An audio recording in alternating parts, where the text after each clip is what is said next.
بسم اللہ الرحمن الرحیم۔ السلام علیکم میرے پیارے بھائیوں اور دوستوں۔ قرآن کریم میں اللہ پاک نے فرمایا کہ ہر نفس کو موت کا مزہ چکھنا ہے، یعنی کائنات کے ہر جاندار کے لیے اللہ پاک نے موت کا وقت اور جگہ متعین کر رکھی ہے۔ اس سے کسی کو چھٹکارا نہ ملے گا اور نہ ہی کوئی اس سے بھاگ سکے گا۔ اس لیے ابلیس شیطان کو بھی ایک دن موت آئے گی، لیکن وہ دن کون سا ہوگا؟ کون ابلیس کو موت دے گا؟ کیا شیطان کو نزع کے عالم میں تکلیف ہوگی؟ شیطان کی قبر کہاں بنائی جائے گی؟ شیطان کتنے عرصے تک موت کی نیند سویا رہے گا؟ ناظرین گرامی، آج ہم انہی سوالات کے جوابات قرآن و حدیث کی روشنی میں دیں گے۔ ناظرین گرامی، جب شیطان مردود کو اللہ پاک نے جنت سے نکال دیا تو اس نے اللہ پاک سے قیامت تک کی مہلت مانگی کہ قیامت سے پہلے مجھے موت نہ آئے، لیکن اللہ پاک نے اسے قیامت مقرر تک یعنی ایک خاص وقت تک مہلت دی، جسے قرآن کی سورۃ الحجر کی آیات نمبر 36 تا 38 میں یوں بیان فرمایا گیا ہے۔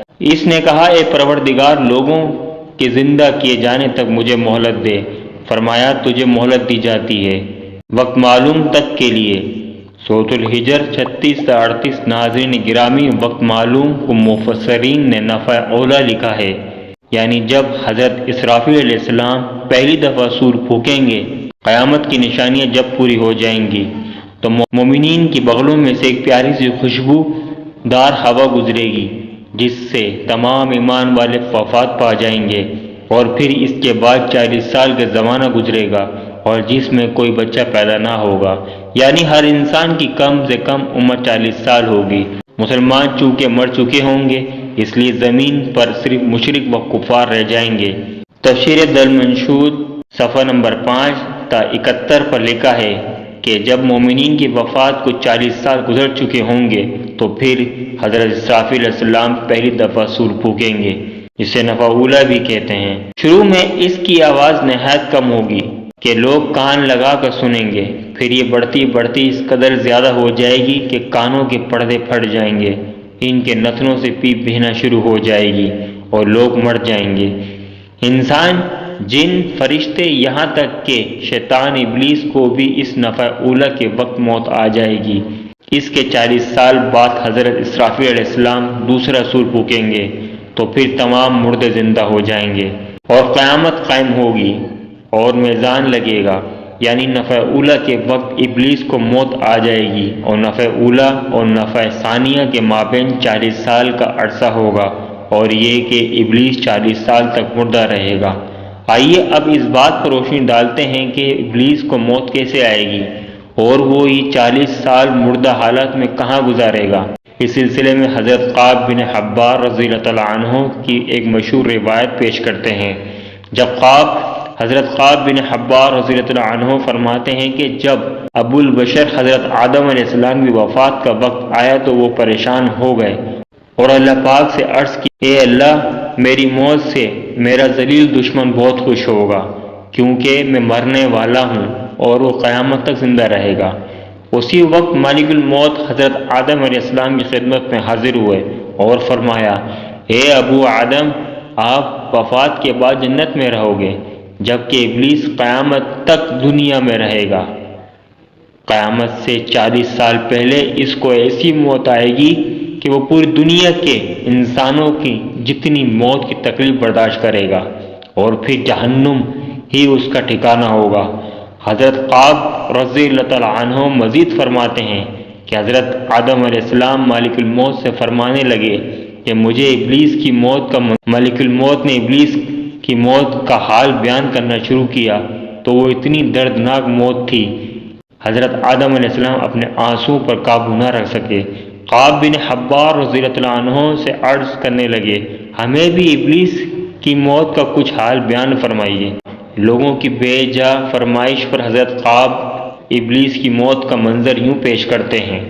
اللہ تعالیٰ مالک الموت سے فرمائیں گے، میرے غصے، میرے غضب کا لباس پہن کر جاؤ، ابلیس کی روح قبض کرو اور ابلیس سے تمام انسانوں اور جنوں سے زیادہ سختی کرنا۔ جب مالک الموت غضب اور غصے سے بھر کر بہت سے فرشتوں کے ساتھ ابلیس کی روح کی قبض کرنے آئیں گے تو جب بھی آسمان اور زمین میں سے ان کو دیکھ لے گا وہ فوراً ہی مر جائے گا۔ جب مالک الموت ابلیس کے پاس پہنچیں گے تو وہ دھاڑے مار مار کر روئے گا۔ پھر شیطان کو موت کی تکلیف دی جائے گی، جبکہ ساری مخلوق کی موت کی تکلیف سے بھی زیادہ ہوگی۔ ابلیس گھبرا کر مشرق کی طرف جانب بھاگے گا تو کبھی مغرب کی جانب، لیکن ہر طرف اپنے سامنے مالک الموت کو پائے گا۔ سمندر میں چھپنے جائے گا تو سمندر اسے راستہ نہ دے گا۔ آسمان کی طرف بھاگے گا تو وہاں مقرر فرشتے اس کو آگ کے کوڑے ماریں گے۔ آدم علیہ السلام کی قبر کے پاس کھڑے ہو کر کہے گا، اے آدم، تمہاری وجہ سے میں معلوم و مردود بنا، کاش کہ تم پیدا ہی نہ ہوتے۔ پھر مالک الموت سے کہے گا، کتنی سختی اور تکلیف کے ساتھ میری جان نکالو گے؟ فرمائیں گے، جتنے لوگ جہنم میں ہیں ان سے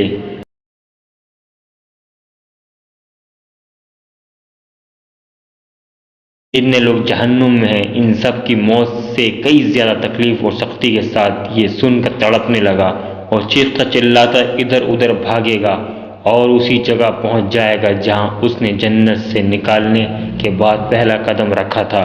وہ جگہ آگ کے انگارے کی طرح سرخ ہوگی، زمین چنگاری کی طرح ہو جائے گی اور زبانیہ فرشتے اس کو گھیر لیں گے اور زنبور اور آروں سے اس کو چیریں گے جب تک اللہ تعالیٰ چاہے گا۔ اس وقت تک حالت نزا اور موت کے غصے کا شکار رہے گا، اور وہاں جہنم کی سنڈاسیاں لگی ہوں گی۔ ان سنڈاسیوں سے تڑپ تڑپ کر اس کی جان نکالی جائے گی۔ آدم علیہ السلام اور بیوی حوا سے کہا جائے گا، ذرا اپنے دشمن کو دیکھو کس طرح ذلت کے ساتھ مر رہا ہے۔ دیکھ کر کہیں گے، تو نے ہم پر اپنی نعمت مکمل فرما دی۔ انہی جہنمی گڑھوں میں ابلیس 40 سال تک مردہ رہے گا اور یہی اس کی قبر ہوگی۔ پھر 40 سال بعد دوبارہ حضرت اسرافیل علیہ السلام سور پھونکیں گے تو تمام مردے زندہ ہو جائیں گے اور حساب و کتاب کا عمل شروع ہوگا۔ ناظرین گرامی، اس کائنات کی ہر چیز فنا ہونے والی ہے۔ اگر کسی کو دوم ہے تو صرف اللہ کی ذات باقی رہے گی۔ بس ہمیں تو ہر وقت تیاری رکھنا چاہیے، کیا پتہ کہ کب کون سی گھڑی ہماری اس دنیا میں آخری ہو اور پھر ہمارے پاس پچھتاوے کے علاوہ کچھ نہ باقی رہو۔